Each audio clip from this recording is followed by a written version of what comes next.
connection, like when you're not competing. So we have to use the Ethernet. So this is a Spartan board, like Rohan also explained before. It's not available anymore, but we do have a few still in the robotics room, and it's very useful for us.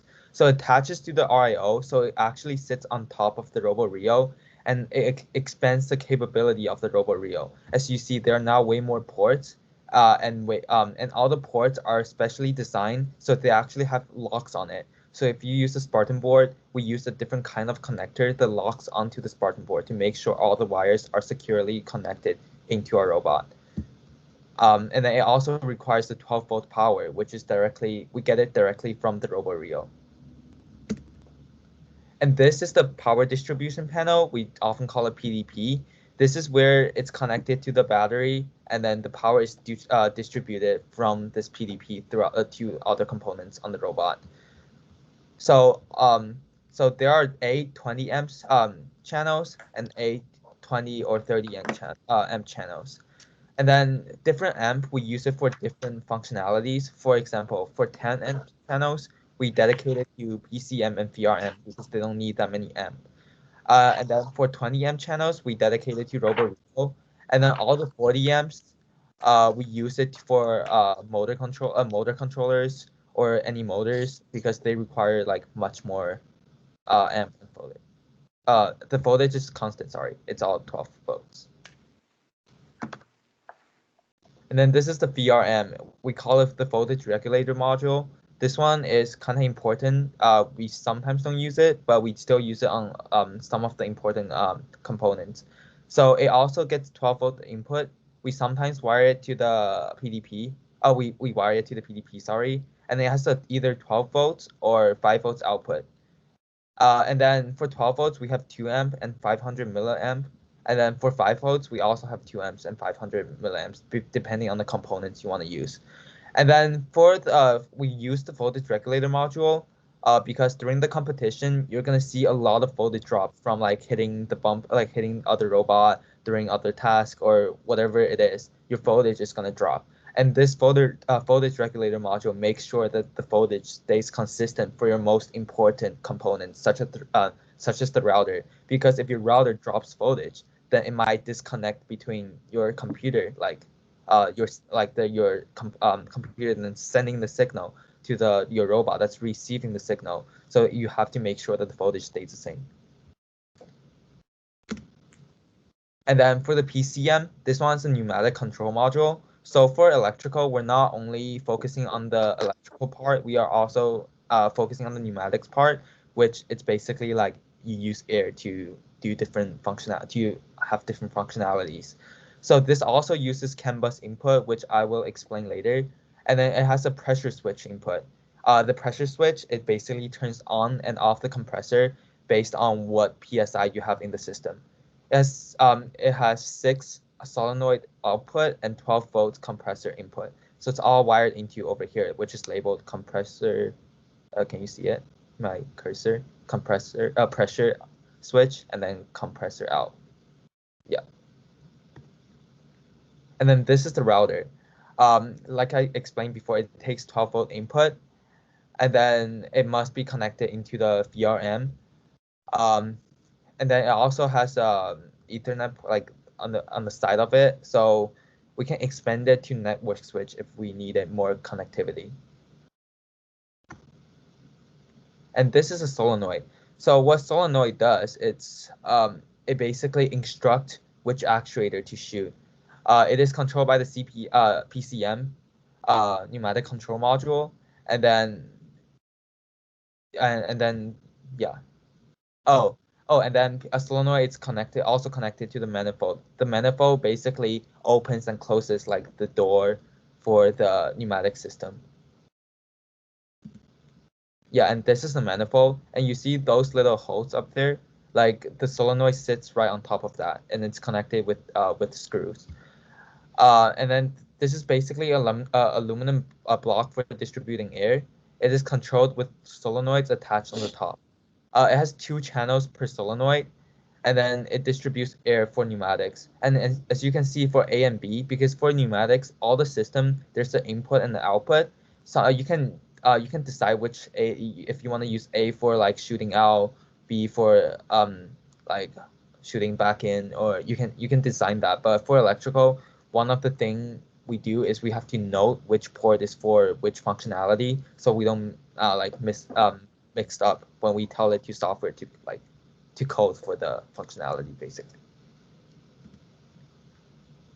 And then the pneumatics, it basically controls actuators, and then it so for our gearbox, for our drivetrain, we also use pneumatics to shift gear. So we use some manipulators and two-speed gearbox. And then it toggle linear movement, so it makes it faster or slower. And then it has a series of 1/4 inch tubes from manifold to actuators. So we use tubes to connect all the pneumatics component and to make sure there's no air leak and all the air stays within the system. And we use air tanks to store air for use. So we also have a air compressor on board, but every time before the competition, we always make sure that the PSI in the system is enough. Uh, so in case the compression doesn't work, there's always enough air in the system for like the entire competition. So this is like the layout. It's from not from our team. It's from Bellarmine 254. Yeah, as you can see, it's very clean, and this is what we are trying to achieve over the year, and hopefully we'll be able to achieve it this year. But as you can see, it's very clean. It's very well designed. All the motor controllers on this side, and the middle, it's the power distribution panel, and then the RoboRio. And of course, this isn't all the components. This is only the belly pan, and the belly pan is basically like a pan to put all your basic components on it. And then we have different designs of the belly pan each year. So it depends on your design of the robot. The design of the belly pan would like change too. So we have different connectors to connect different wire. As you can see, pointer. As you can see, like those are those are like all connectors. Those are called Anderson connectors. They are quick. You can just unplug and plug them. They're very easy to use. You can quick disconnect, and you don't need soldering to use those. And then they're for power delivery only, so they don't deliver any information or anything. And then we also have the PWM. They're called pulse width modulation. They're signal wires, and then they're meant for sending signals from, for example, your RoboRio. And if you want to send signals to your motor controller, we can use PWM.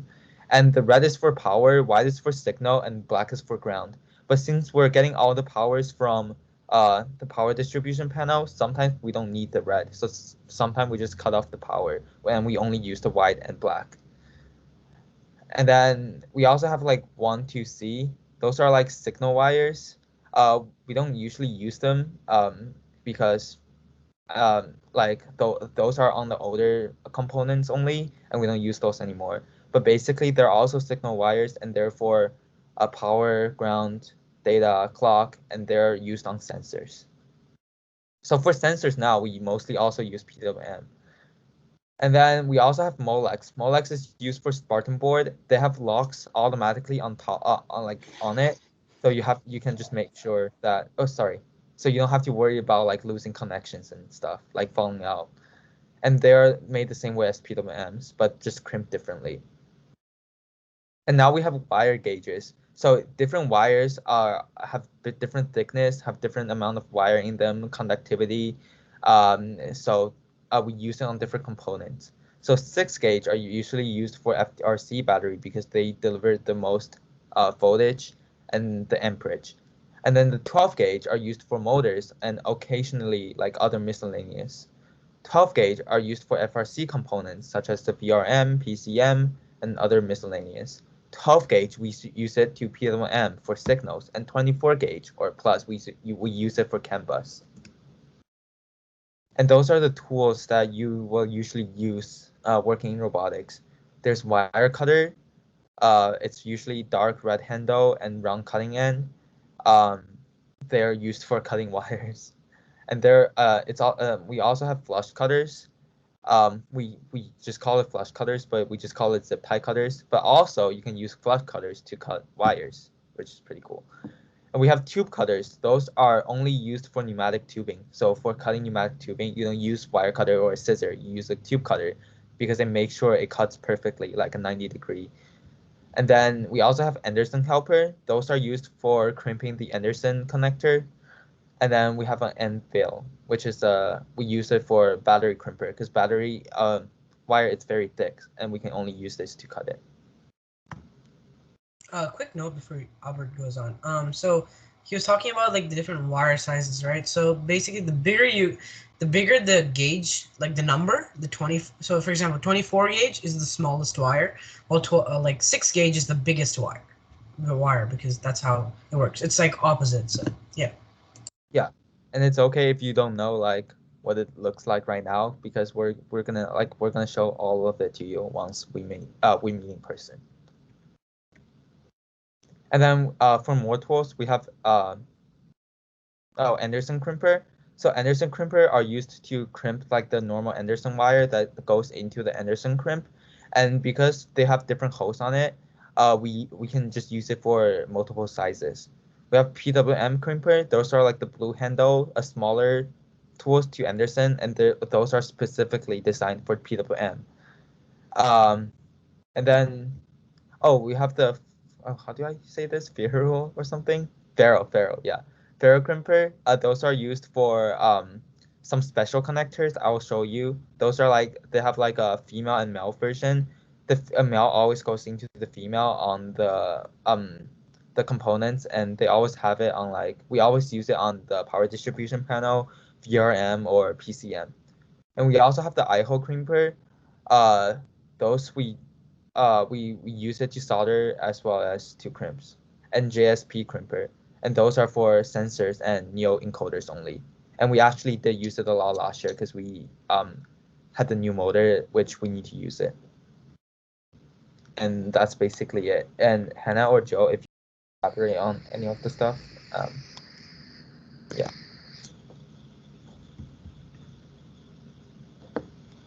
Yeah, I think that sounds pretty good. Yeah. And then I have a basic robotics diagram. I can show you right now how electrical works, like all the components, how they interact with each other. Let me just pull it up right now.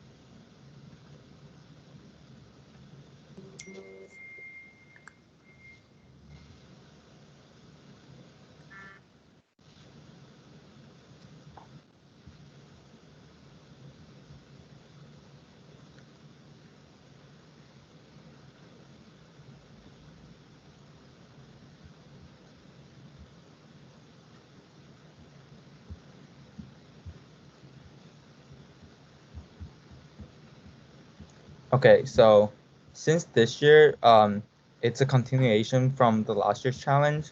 I'm just gonna introduce a little bit about our design last year. Can you guys see it? Yes. So this is basically a robot chassis last year. As you can see, there's only like the motors and then the wheels, and none of the components are on it.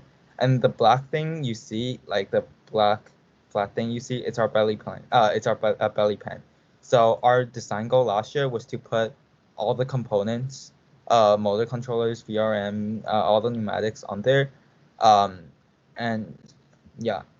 And one of the challenge was that, so as you can see, this was in CAD. So in electrical, you can also learn like a little bit of CAD because we do have to CAD it onto the CADing thing with the mechanical system, the mechanical team, so we can get the actual dimension and then send it to a shop to like they'll cut the belly pan for us. And then wait. Oh, and then as you can see, last year it was a bit of the challenge for our belly pan was that it goes underneath this the feeder. As you can see, this is the feeder. Let me get the pointer. The feeder and the turret. So all the components has to stay underneath it, but we also have to make sure that all the wires are able to go to the feeder, the turret motor, the motor for the shooter, and then like all different sort of different places, right? And we have to make sure that our wire like go there and it doesn't get tangled to other stuff. So that was one of our challenge, and the other challenge was that how do we access all the electronics on the bottom if there's anything like disconnected, right? And then last year, one of the biggest problem was that during every match we had to take out the feeder to access the electrical components in the at the bottom. So it was a really big hustle. So hopefully we can improve it this year. And I have a few actual image I can share.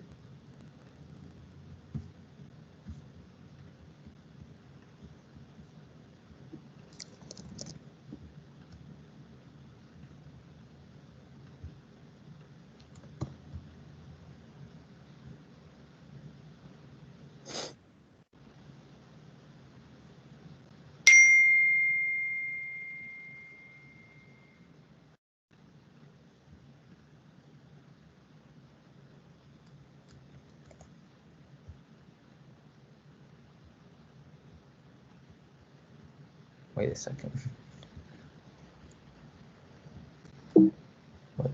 Oh, while we're waiting, it's electrical team have to work with the design team in the day one. It's very important because if you don't work with them, then if you left them to design, the entire robot, then they say, here, this is space for you to put all the electronic component in. Yeah. And it's not really effective. That's why you have to influence them. Say, here, if you want camera, if you want camera in the center, they have to get that space for you, right? Yeah. Or a lot of wire go up, especially last year. It's a lot of wire and a controller signal, like we add infrared, two infrared on the feeder, right? Then we have to put it there. Then you have to run the wire down to, the controller system down there, right? The reel.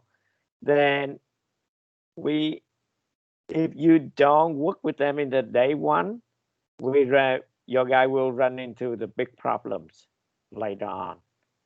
Yeah, so mechanical team, they like to design all sort of the thing, and they change their design every week. So you can't just do whatever they do, because your design will be changing every week and nothing will be done. Nothing will be done even before the competition, because they will keep changing, right? So you sometimes have to work with them, tell them this is the design we have, and then they sometimes have to work around our design, and we sometimes have to work around their design. So it's kind of a compromise. Yeah. That's why, but have to engage it almost every day, Yeah. If not, you will left behind. For example, in the 18, we have an elevator go up and down, right? And they didn't think about, put the camera in there. And we really need the camera to ride it, right? When you move up and down, the camera will get hit, right? Yeah. And remember the arm, the intake arm. If we go up, remember we try to have the block with the rope, right? And it swing the rope, maybe hit the camera stick out also. That's why if we don't land in a head, then it's harder for us to find solution. And sometimes we find solution, but it's not really optimized. It's just like a band-aid to solving, whatever it's there. It's not really good. I really encourage you guys. It's a day one, you have to work with the design team and CAD team right away and follow up with them. Yeah. Yeah, communication is a very big part of electrical, and we really need to communicate with other teams because we need to know, like Mr. Deep said, all of this like the different things and that they need, and then we have to like coordinate that with the rest of our team to see what space we need, things like that. So it's a lot of communication. You have to if you're not good at it, you'll get good at it, and yeah. So that's Yeah, and the battery, right, is really big, and how you position the battery, you can take out because every mat we have to take it out and replace with the new one. If you don't have a lot of room there, it's really tough. And we under pressure is made it as easy as possible. If not under pressure, man, really stressful. Yeah, and also in electrical, you'll do a lot of like the purchase order thing. And then in electrical, actually, every year we spend the biggest amount of budget, like the overall budget in robotics. But in the competition, there's a requirement that the amount of money you spend must be under a certain limit. So we also have a job to like record what every component is cost, how many we used, and then estimate the total electrical components price in order to like get that verification, like the requirement of the competition. So that's one of the important things too. Oh, I just remember other things too, and super important too, because electrical component is add a lot of weight into the robot also, and we have a limit to 130 pounds, right? 125, I think. Yeah, 125 pounds, not including battery, right? Not including that, yeah. Right.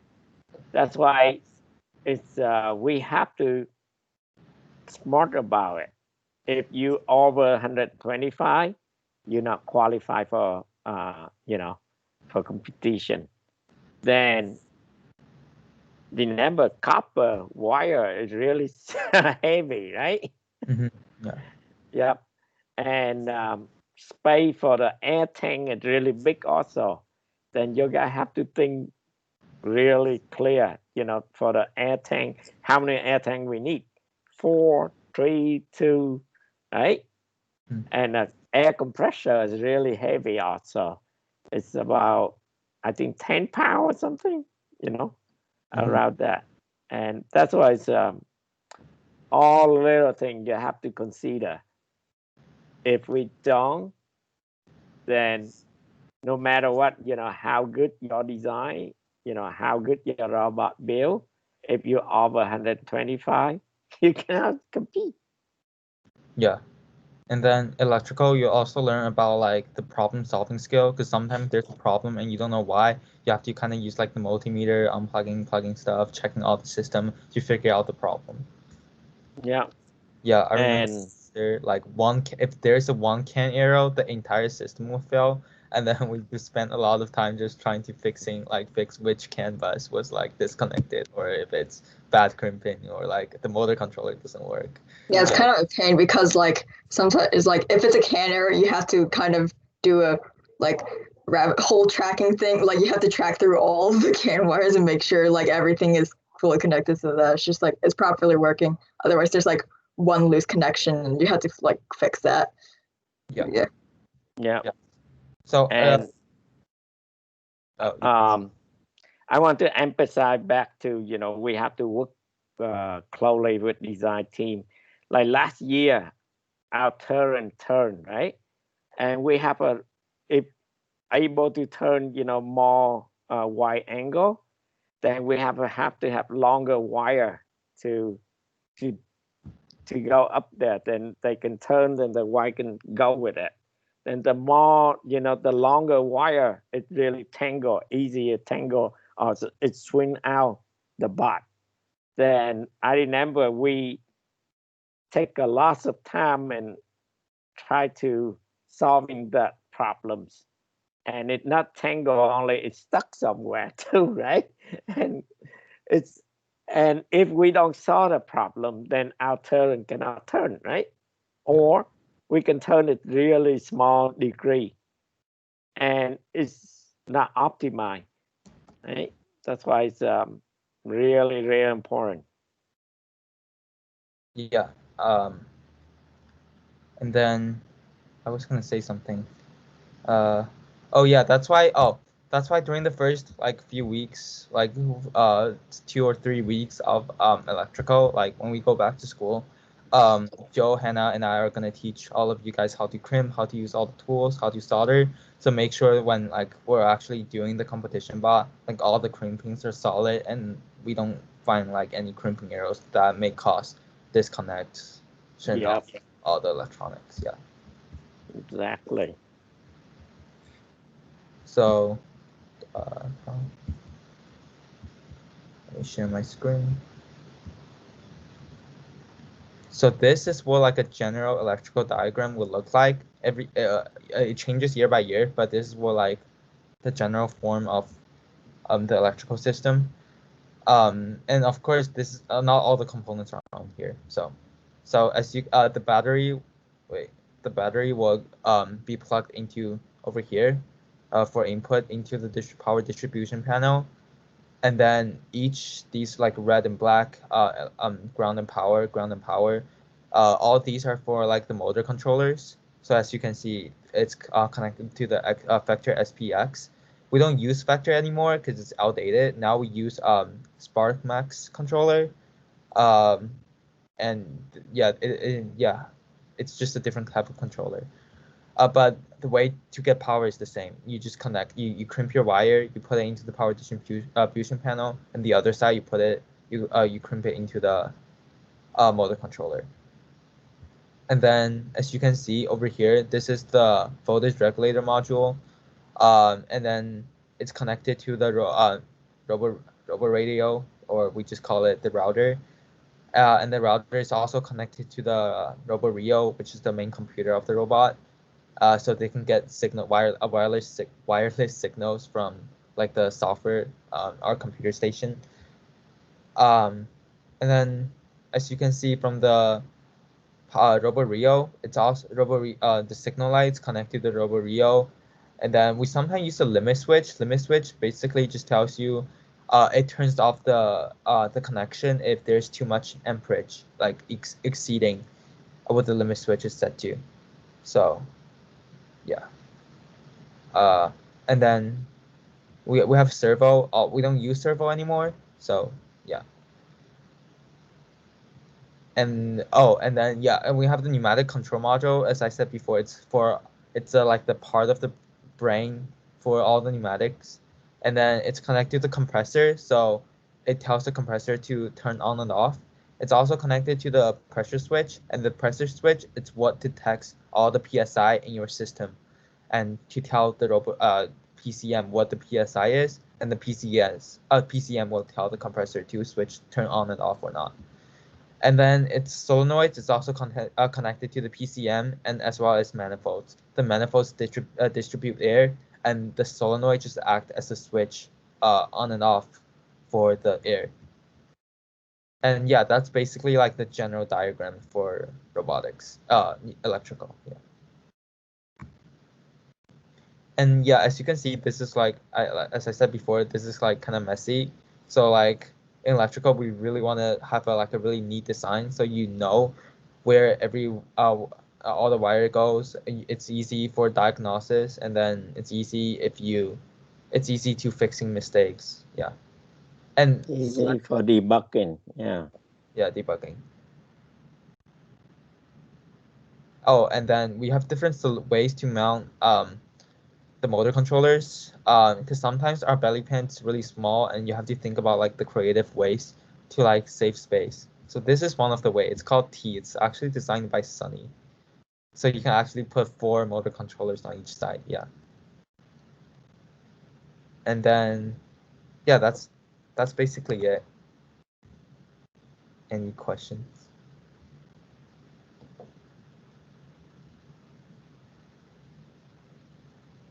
Or Joe, Hannah, or Sunny, do you guys want to elaborate on any of the stuff we missed or anything? I think you mostly cover, like we can go in depth into some of the other parts, like pneumatics, for example, and like later workshops. Yeah. So I think it's fine for today. Yeah. So some core values of electrical are communication and precision / being very organized. Because if your belly pan is not organized, you lose efficiency. It's harder to debug. It's obviously not as pleasing to look at. And communication is very important because, like as we mentioned before, you need to be able to talk with all the other teams. You need to take that information and know what to do with it, right? So those are, I think, the two most important skills of electrical. But there's obviously a few more, but we'll get into those later. Yeah. Okay. I think next time, if we have time, I want to teach you about CAN bus. Yeah. The CAN bus is super important because that's the only bus we're using to control almost every component in our bot. Yeah. And so for now, it's you have to remember terminate the CAN bus. In the end of the CAN bus, you have to have a terminate resistor that's 120 ohm, right? yeah. And, yeah. So yeah, so for CAN bus, I'm just gonna basically briefly talk about it. It's daisy chain. So if you know what that means, it's all the CAN bus are connected to each other. So if one break, the entire chain breaks, right? So that's why during the competition we have to make sure that none of them breaks. All of them are securely connected with locks on each of them. So to make sure the entire system works, because we use CAN bus for everything. Like almost everything. We use it for our motor controllers, for our sensors, for like the communication between the entire robot, all the components. So we really need to make sure that nothing, like everything functions as intended. We don't want to make it like, yeah. If you want to show them the schematic picture again, they can like see the way it goes. So if you look, it goes from. Are you gonna share it, Albert? If you're not, I'll just explain it. Yeah, I can share it. Thank you. Yeah. So it's like he said, it's very important to make sure none of them breaks because they pass like a lot of information among all of the different parts. Yeah. Yeah. So hold on. Yeah. So as you can see, like the green and yellow part, those are CAN bus. And then CAN bus always starts in the RoboRio because RoboRio is the brain of the robot, right? So it always starts in the RoboRio, and usually it ends in the PDP because it has a auto resistor in it.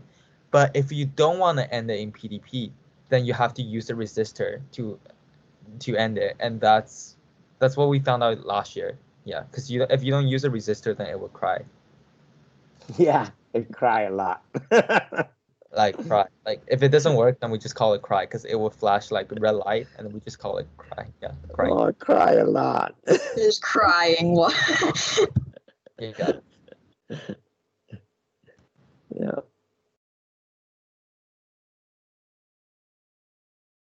Okay. Any question? Any concern?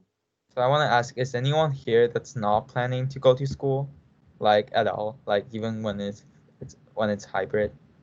I'm not. Oh. Probably not. Okay, that's including Jill. That's like 3. So yeah, I don't know how. Actually, I mean, if robotics is, like after school, maybe I can just like drive up to the hill. I would probably like go just for robotics, but like not for school. Yeah, I'm definitely not going just for school, but just for robotics, I could probably come. I would probably go for like second semester. Yeah, definitely second semester. Yeah. Well, depend though. I don't know if it's allowed. Yeah. Like Depend on coronavirus. So, but you know, for us, it's we plan in small room after school and can train your guy hand-on training, right? It's not, it's not you go to school. Or we can do after school, or we may do it on Saturday, right? You know, 2 hour. Yeah. Max. Yeah, thing like that. What I know right now, the actual competition, like the physical competition, it's currently like canceled. And then if we are going to have like an actual competition next year, then it's gonna be like the competition day. It's gonna be pushed back. So that's from what I know right now. That's from what they released in their statement. But I think when it's safe, we like to small group come in to finish our current bot, right? I mean, we can work on, like hanger, improve the feeder. Yeah. Right? Yeah, there's a lot of places on the robot that needs to be improved from so yeah. And all plus, spin wheel color. Yeah. Okay, so I think that's okay. Today. If the guy don't have any question, thank you very much. Thank you. And I will talk to you. Oh, on Monday they change the time, right? Yeah, it's from 4:30. 4 o'clock. 4:30. Let me check. I think it's 4:30, but let me check. Yeah, it's 4:30 to like 5 or so. It's like 5:35 or so. Yeah, something around there. So Okay. Yeah. I just checked. It's from 4 to 5:15. 4 to 5:15. Oh, sorry. Oh, it's from 4? No, it's from 4:30 to 5:45. Yeah. Okay.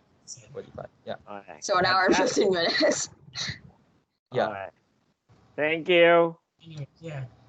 Okay. Bye, guys. Take care, guys. Bye. Take care. See you later. And Bye. next time. Bye.